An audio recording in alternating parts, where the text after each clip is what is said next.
This is Dr. Lisa Marie Bobby, and you're listening to the Love, Happiness, and Success Podcast. Last night, it's been another lonely Christmas. Darling, you should have been there. 'Cause all the ones I dream about, you are the one that makes my love shine. Welcome back to the Love, Happiness, and Success Podcast. That is the late, great Prince Rogers Nelson. God rest his funky soul. That song that he wrote a while ago, Another Lonely Christmas, it's not exactly about a breakup. It's about a death, regrettably, but it is about our topic today, and that is really struggling with a significant loss, particularly through the holidays. I know that this is a hard time of year for people that have been through a breakup or a divorce over the past year.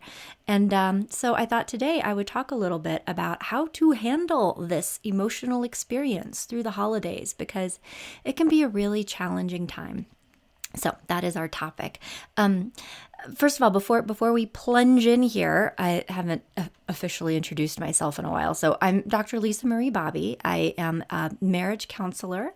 I'm trained as a psychologist. I'm also a board certified life coach, and I am the founder and clinical director of Growing Self Counseling and Coaching. We are based in Denver, Colorado, but we see people all over the world through online video. And part of my role, part of my mission is to just try to put good information out into the world that can help people in their time of need.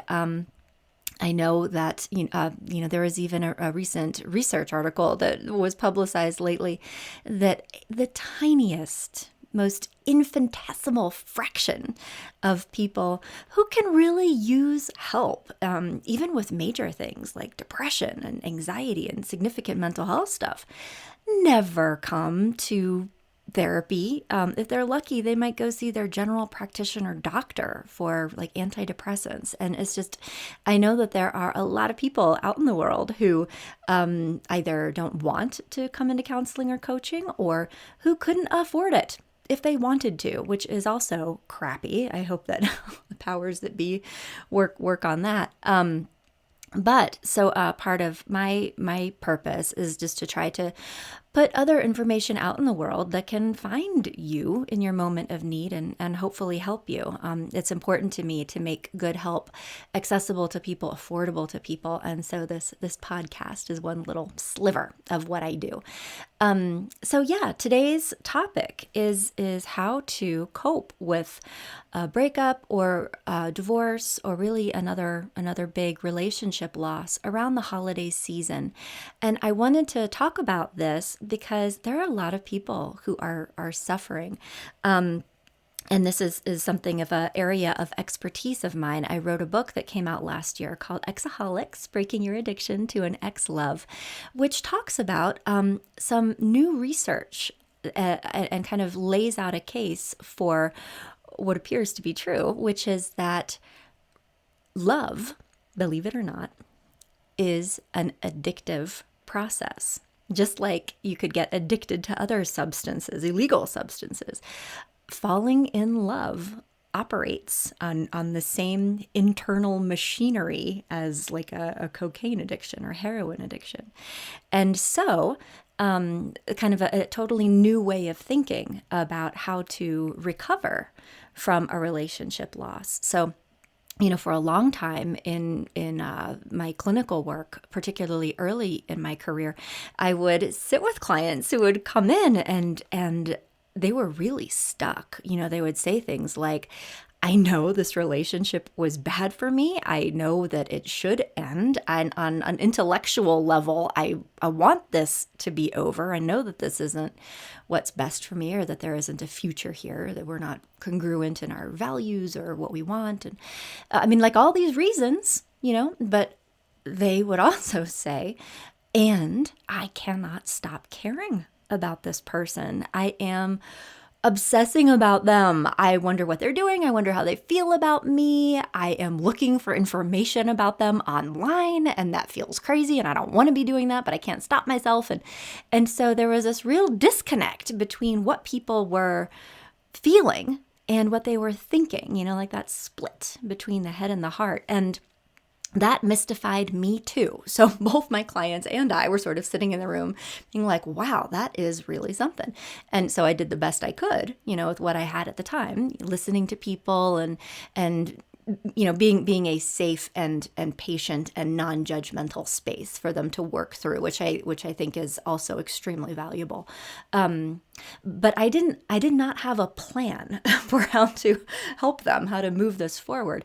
And also, in my own life, one thing that I wrote about in the book is that when I was a teenager, went through a horrible breakup. I mean, I was just devastated for like a year, and I didn't know what to do with that either. And so, I have a lot of empathy for people that go through that experience, because I think we've all been through it at some point in our lives. But anyway, so, because it is really important to me to be genuinely helpful to people, that started me researching and looking into what could be causing this. And so then I found research around the addictive nature of love, and that put everything into perspective for me. I was like, oh, okay.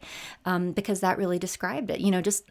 Nobody wants to be addicted to cocaine or heroin or alcohol either. I mean, and that's very common with anybody who has an unwanted attachment, or a smoker being like, oh, I hate this. Why do I do this? But I can't stop myself.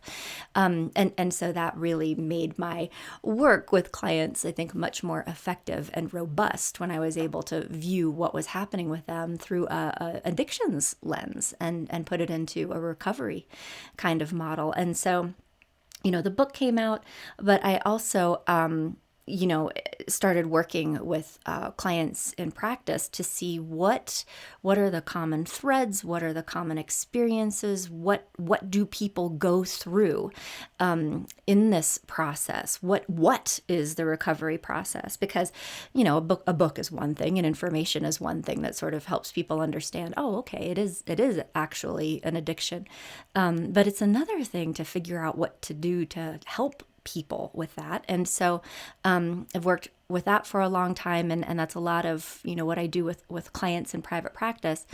But another thing that I'm really excited about, because my mission is to try to connect people with good help when they need it, that it is accessible, that is affordable. What I've been doing a lot of lately is translating what we do in our practice into online programs that essentially record and walk people through the same set of experiences, the same ideas, the same process, the same homework assignments that we give people in our private practice, but in a way, they don't have to make an appointment, and it costs, less than the cost of one session for the entire course of what we do. And so I am releasing a new online program called Heal Your Broken Heart that walks people through that recovery process. And I wanted it to come out at this time of year because I know that this is like ground zero. Even if you broke up with somebody 6 or 9 months ago, or a year ago, it's the holidays that really trigger a lot of pain. And so the program is coming out, and I also wanted to do this podcast today to support you right now, because again, this is a very hard time of year. So anyway, briefly, if you want to know anything about me, my practice, the program, you can learn about that on our website, growingself.com. The new breakup recovery program is called Heal Your Broken Heart, and the website for that is breakup-recovery.com. And then very lastly, if you like the podcast, if you listen, if you get something out of it, it would be a huge personal favor, both to me and other people in the world, if you would consider subscribing to it on iTunes, which you can do through iTunes or again through our website, growingself.com, and also leave a review, because if you do that, the podcast will come up higher in the search ranking. And then the next person who is Googling at 3 o'clock in the morning, like dealing with a breakup over the holidays, they'll be more likely to find this same information. And it's your support is the only way that this gets publicized. This is not a money-making venture. There is no advertising budget. It's really you that shares the podcast or reviews it. That's the only way this thing grows. So I appreciate your support if you get anything out of this. Okay, so plunging in. As I mentioned, dealing with a breakup or a divorce, particularly the very first holiday cycle post-split, is extremely hard for a number of reasons. And I know this because this is the time of year that I get the questions, I mean, I'm in so much pain. Do I still go to the holiday party? What if I run into my ex? What do I do about all of these complicated social situations that are different now, this first year after divorce? And how do I handle the pain that comes up when I'm just have all these memories in my mind about years past and I'm filled with sadness or anger or regret? And first of all, I just want to validate this experience because this is such a hard time of year, I think, for 3 reasons. First of all, if you are newly broken up, it is so hard to deal with this over the holidays because this time of year, it seems like the world is just obnoxiously happy. I mean, everyone around you is all excited and sparkly and wearing goofy sweaters and thrilled about stuff. And that, not that we don't want other people to be happy because they're allowed to be happy. It's a good thing. However, when you feel like you just got hit by a truck, it is really hard to be around people who are like, I love the world, because they're in such a different space and it's really isolating.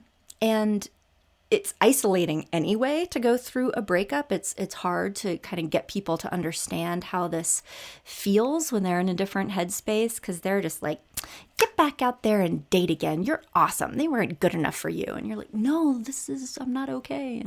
And so it's, I think, hard to make that empathic connection sometimes, but even more during this time of year.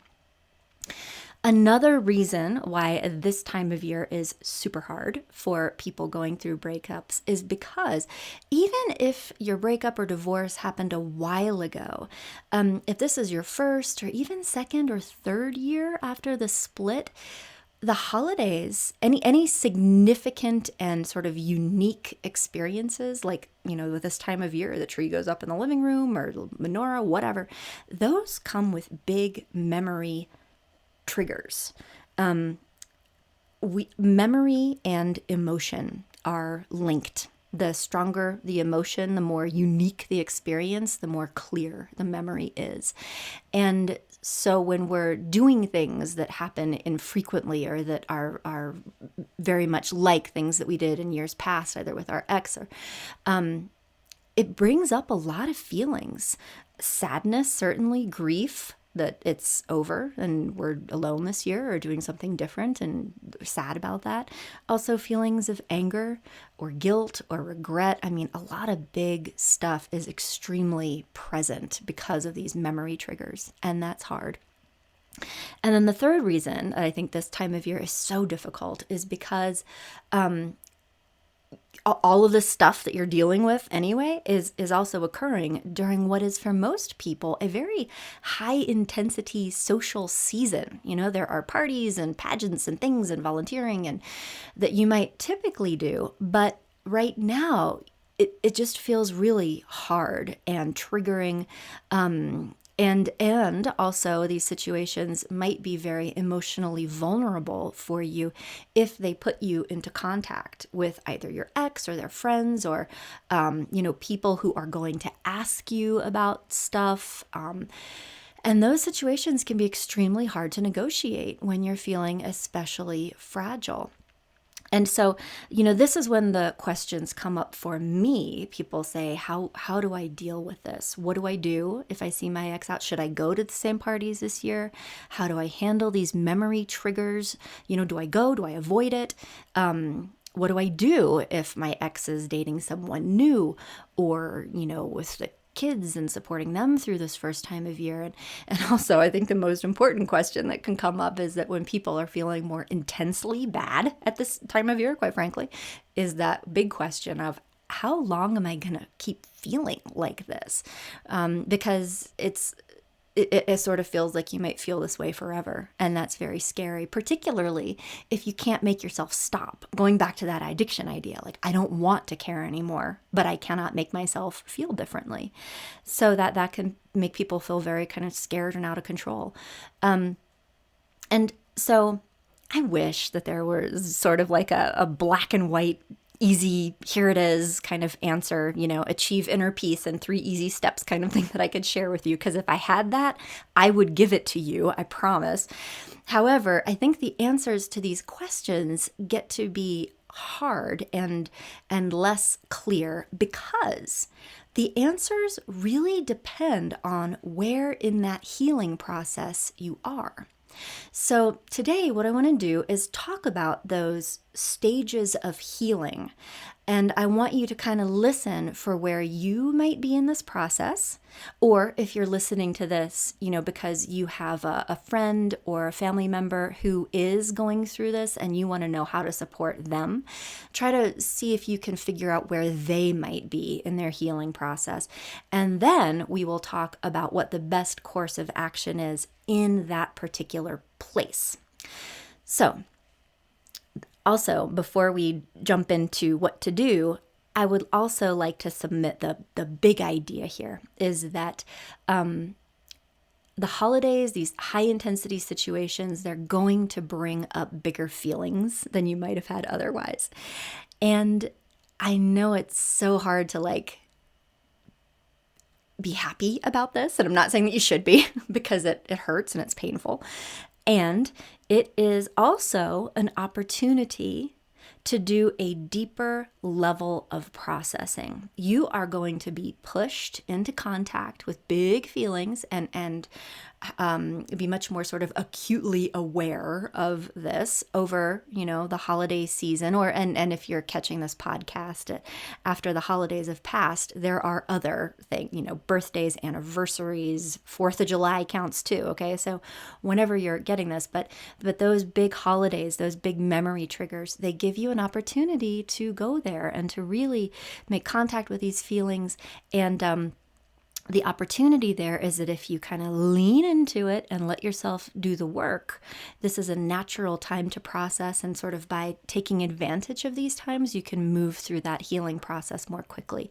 So while the natural tendency might be to try to avoid it in some way, stay super busy, not feel it, maybe drink too much or distract yourself, or I'd like just to suggest that whenever we distract ourselves from grief, whenever we don't want to feel bad, so we try to make ourselves not feel bad through any means, whether it's being overly busy or working too much, or distracting yourself with activities or even drugs and alcohol, we're just still kind of kicking the can down the road. Sooner or later, you're going to have to do this emotional work.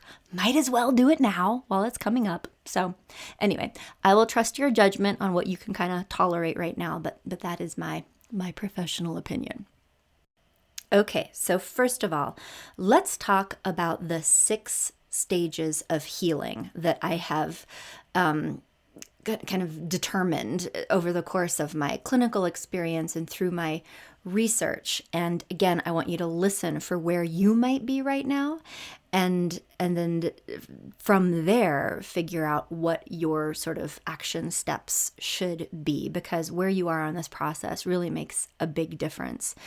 There's a huge difference in sort of the beginning stages and the ending stages. So let me just walk you through this, and again, listen for where you are. So the very first stage of the healing process is what I like to call ambivalence. This is a stage that everyone needs to go through before their recovery can really start. And this is the phase where even if you're broken up, you're still connected. to your ex. Maybe you are still in contact. They still text once in a while, or you're connected to them through social media. Maybe you are still fantasizing about getting back together, or wondering what they're doing or what they're not doing, and could this still work, and should I call them, blah, blah, blah. And this is such a painful place to be in, because you are really dangling on the end of a string, and not knowing, and like hypersensitivity about your ex. And it just feels like you are on pins and needles. And like, so going to holiday parties where your ex might or might not be there, or if they're dating anyone. I mean, it feels like it's just hugely fraught with emotion. And this is a stage where, again, you might on some level need to let go. Like, you sort of know that, but you don't really know if you should or if you can. And so the job of this phase of the work is really to decide whether or not you do want to make another run at this, and whether hope is possible. For the record, I am a marriage counselor first. And if there is opportunity to work things out, I always want to help people do that, because sometimes, honestly, couples do, separate or take a break or break up, and have some time apart and do some reflection, and then come back together in a different place and go on to have really nice relationships. That happens. And so, the first thing I do with people is help them get clear about whether or not that is possible. And that means for you, getting clear about what was working or what wasn't working, what needs to change in order for this relationship to have potential, and whether or not that is possible. If it feels like that might really be possible, I suggest about 3 months of trying to make that work and see how it goes. What I do with my clients and in my breakup program is really like, here's what to look for if there is opportunity. Here's how to assess the relationship, and how to keep track of whether or not this is getting better. And so if this is the phase that you are in, this might be a good time to reach out to your ex, or do some reflection. What did I need to change to make this work? And sort of see if that is possible, and test out the relationship, and decide once and for all if this is over or not. Because until you do that, it's really hard to move on to the next phase. So if you're there, consider it. And then now the next phase, I like to call it the emotional freedom phase. And this comes when/if you have decided that this attachment is not healthy for you, and it really does need to end.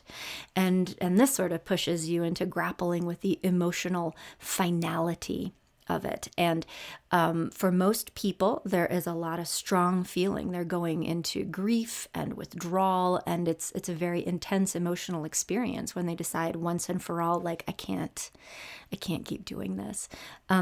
In this phase, the actions also involve setting boundaries with your ex. Like in the physical universe, you're starting to cut ties to them, but also really doing the internal work of grieving. And so I have a lot of exercises that I do with my clients to help move them through the grief and the pain in a productive way as possible. But if you are in this phase of the work, particularly during the holidays, I would advise at this point that you give yourself a pass this year, and maybe skip some of the parties. Maybe not force yourself into high intensity social situations, or be out there running around, or try to do the holiday thing when you're really not in the right place, because this is a very healing and introspective time. This is a quiet time, a processing time. And so in this space, I would actually encourage you to say no to some of those invitations, and say yes to doing that deeper work. Let yourself feel all the feels, and just, this is your opportunity to move through it. And then next year, you might be in a totally different place and be your sparkly, fun self again. And that's what I would hope for you. But don't force yourself into stuff when it's really not the right time. So once people have kind of connected with a finality and the grief and the sadness, as they start to move through this, many people find themselves moving into other feelings that need to be processed and dark emotions, quite frankly. They start to be aware of maybe anger that they have towards their ex. They're not idealizing them anymore, but they are mad.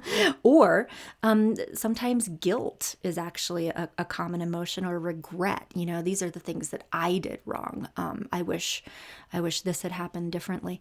And so again, I know that this does not sound appetizing, but it is also profoundly important to make contact with these feelings, because until you work through this stuff, even though they are negative feelings, it'll still keep you hooked in this attachment. You're going to be ruminating and churning away on, what ifs and scenarios unless you're able to release it.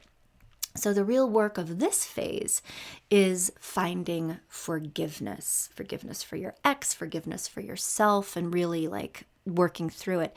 And so while I have all kinds of activities that I do with my clients or in my program, designed to move you through this process, out of anger into forgiveness, there are also many natural opportunities for you in the holiday season to do this through your belief system. We're pushed a little closer to our spirituality or our higher selves at this time of year, whatever your orientation. And so this might be a good time to think about what your spiritual belief system or your personal ethical belief system has to say about things like forgiveness and redemption, or moving through the darkness and embracing the return of the light. You atheists out there also have a good opportunity, as this year is coming to a close, to do some introspective work around what you want to let go of versus what you want to keep and cultivate going forward into this next year. Or even, this is the time of year of charity. Of what do we give? How are we generous with each other? And so it doesn't necessarily have to be spiritual, but certainly, opportunities that are connected to your personal values that can move you forward. So things like anger, resentment, guilt, regret can go into that things I need to release pile, and think about whether or not there are any meaningful rituals that could support you in that releasing. So again, this is another very introspective phase of the work. And if you're in this part of the healing process, again, it might be better for you emotionally right now to, instead of saying yes to 5 parties, go on a solo trip to a hot springs, or go sit in a sweat lodge, or do something that, that feels more, I don't want to say that socializing isn't meaningful, because it can be, but that feels, I think, more just a little spiritually connected than, running around in sequin dresses and putting on mascara, do the work of this time, go to a ashram, whatever, and work through this.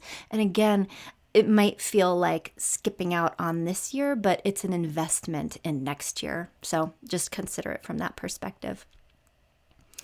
Now, once people have worked through anger, or sometimes actually in conjunction with the anger process, to be completely honest, but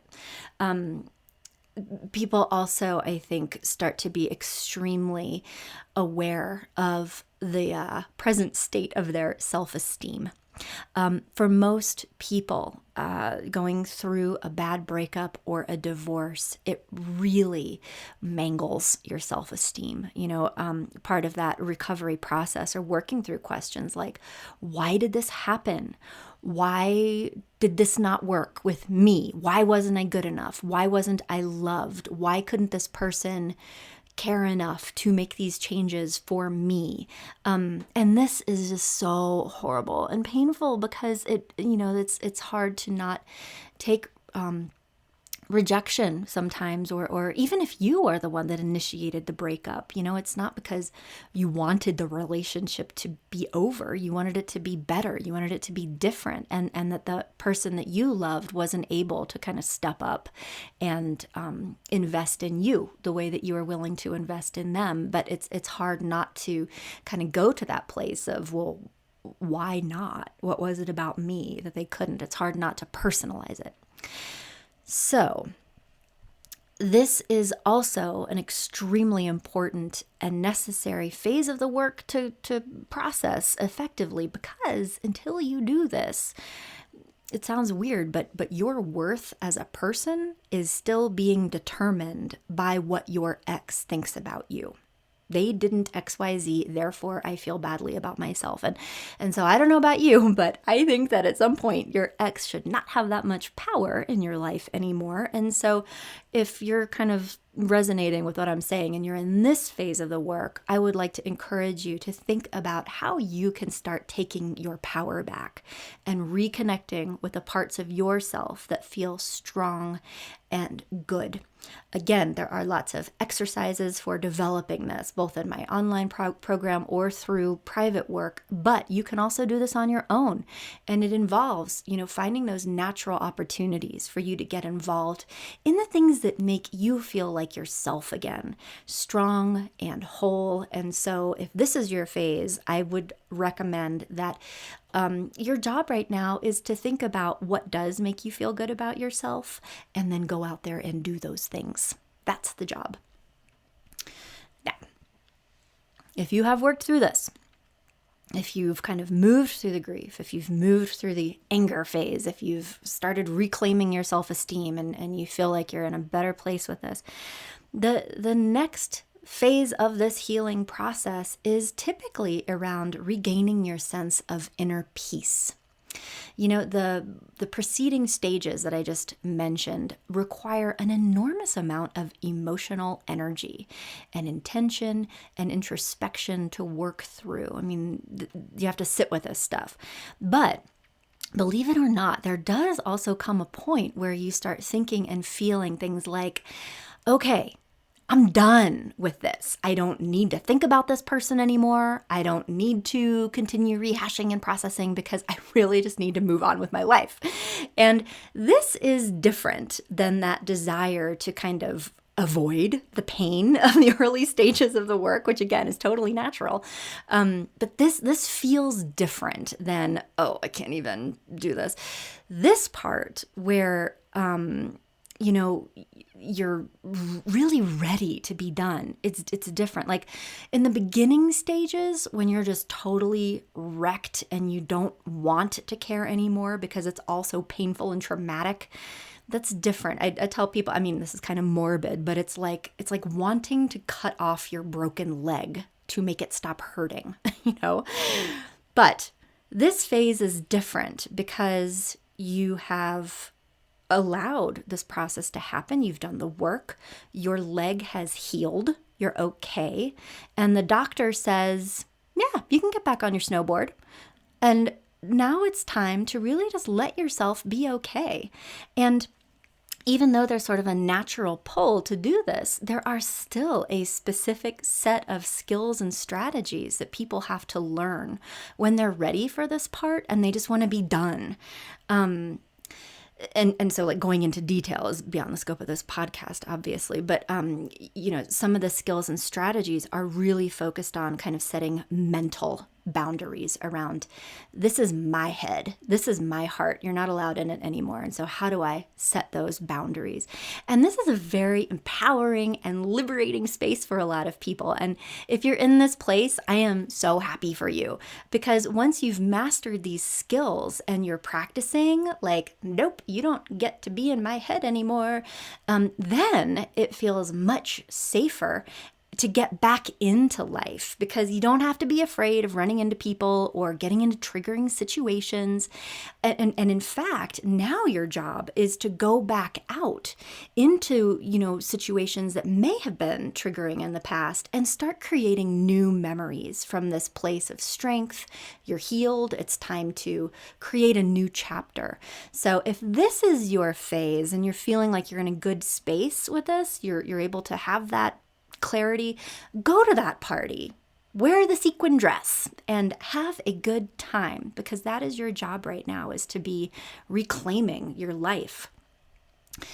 Now, the final phase of this healing process, I think, is the most fun and exciting. And this is the growth phase, and this space is about you've done the work, you've felt the feels, you've processed stuff, you have mastered the art of mental and emotional boundaries again in the last phase. And now this is about figuring out, okay, what did I learn from this experience? What am I maybe grateful for? I do want to do this again. And what will I never tolerate in my life again? And using this information to chart a course for the next phase of your life. And this certainly could be getting clear around, what does a healthy relationship mean to me? It could also mean getting clear around what values and what kind of life is most important to me. And,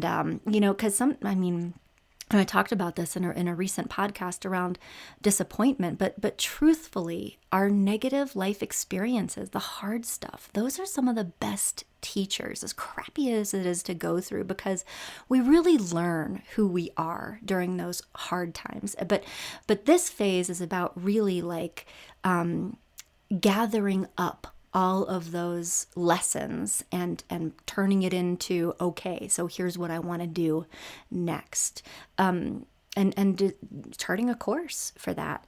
This phase also of growth means, for many people, figuring out how to trust other people again. And this is also a big thing, because when you have been hurt by someone who you loved and who was supposed to love you back, it can be very scary to kind of connect with new people and open up again.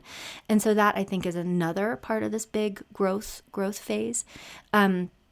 Also, for some people, growth means having some time to themselves and doing their own thing for a while, and that is completely fine. And for some people, the growth phase means figuring out, am I ready to date again? And starting to open yourself back up to new experiences. And particularly if you've been very intentional with the earlier phases of this growth work, and if you're being mindful about what you've learned, about what you want and how to keep yourself safe in relationships next time and not make the same mistakes again, this can be a hugely empowering time of year, because there are so many natural opportunities to socialize and put yourself out there and just have fun with this new you. So if you are in this phase, it is definitely time for you to get out there, mix and mingle, and experiment with the newest and most fabulous incarnation of yourself.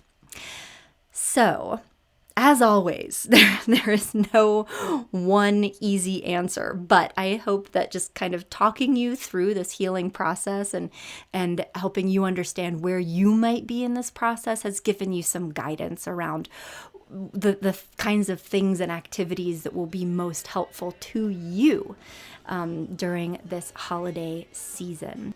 Thank you for listening, and I will be back in a couple of weeks with another episode of the Love, Happiness, and Success podcast. Until then, Prince. Remember the time we swam naked in your father's pool? Boy, he was upset that night. But boy, was that ever cool. Remember that night we played for keto for money, and you robbed me blind. Remember how you used to scream so loud, cause you hated that number 9. Hey, I saw your sister skating on the lake this afternoon. Good heaven, how she's grown. She's the boy skater, she's so tall, but your father's children. Oh, your father's children.